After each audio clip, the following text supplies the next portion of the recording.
श्री शिवाय नमस्तुभ्यम। हर हर महादेव। गुरुजी पंडित प्रदीप मिश्रा जी द्वारा छत्तीसगढ़ राज्य के दुर्ग जिले में अमलेश्वर में समर्पण शिव महापुराण कथा शुरू हो गई है। यह कथा 7 दिवसीय है जो 27 मई से 2 जून तक चलेगी।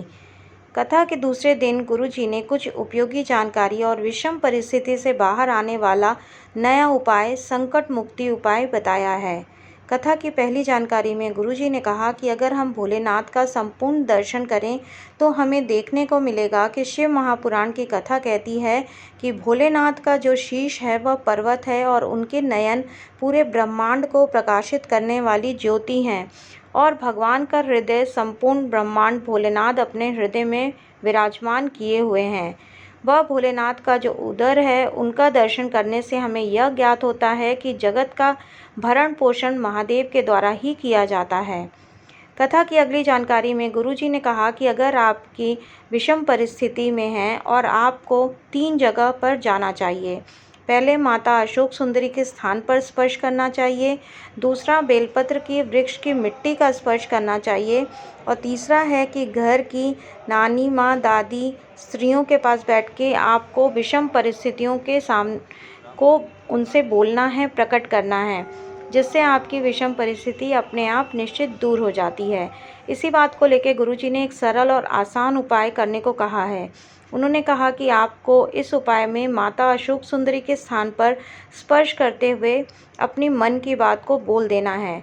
स्पर्श करने के लिए आपको अपने सीधे हाथ की 3 उंगलियों का स्पर्श करना है, मतलब आप अंगूठे और आपकी जो सबसे छोटी उंगली है उसका स्पर्श नहीं करना है।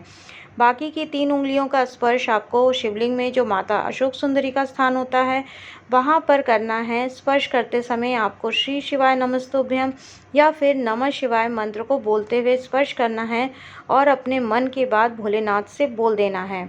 इसके बाद उसी हाथ का स्पर्श आपको अपने हृदय में कर लेना है और अपने घर आ जाना है। गुरुजी ने कहा कि कितनी भी बड़ी से बड़ी विषम परिस्थिति में आप फंसे हुए हों, उससे बाहर आप निश्चित ही आ जाएंगे। इस उपाय के अंतर्गत शिवलिंग पर जल चढ़ाना या न चढ़ाना ये आपके ऊपर है। यह उपाय आप किसी भी दिन, किसी भी समय कर सकते हैं।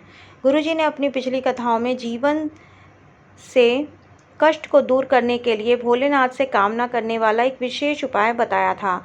यह उपाय भी आप किसी भी दिन कर सकते हैं। इस उपाय में आपको अपने उल्टे हाथ में बेलपत्र ले लेना है।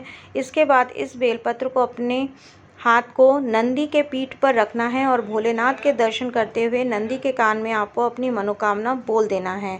गुरुजी ने नंदी के ऊपर बेलपत्र अर्पित करने का एक विशेष तरीका बताया था। गुरुजी ने कहा अगर आप शिवलिंग के ऊपर बेलपत्र को अर्पित करते हैं तो बेलपत्र को इस प्रकार से अर्पित करेंगे कि चिकना भाव शिवलिंग के तरफ होना चाहिए, मतलब आप बेलपत्र को शिवलिंग के ऊपर उल्टा अर्पित करते हैं।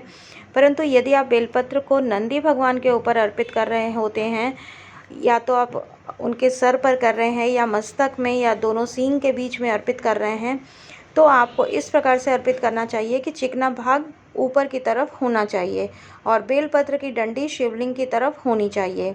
इस प्रकार से बेलपत्र को आपको नंदी भगवान के ऊपर अर्पित करना है और नंदी भगवान को अर्पित करने से शिवजी आपकी सभी मनोकामना शीघ्र से शीघ्र पूर्ण करते हैं। तो यदि आप शिवजी पर पूर्ण विश्वास करते हैं तो कमेंट में हर हर महादेव अवश्य टाइप करें। श्री शिवाय नमस्तुभ्यम। हर हर महादेव।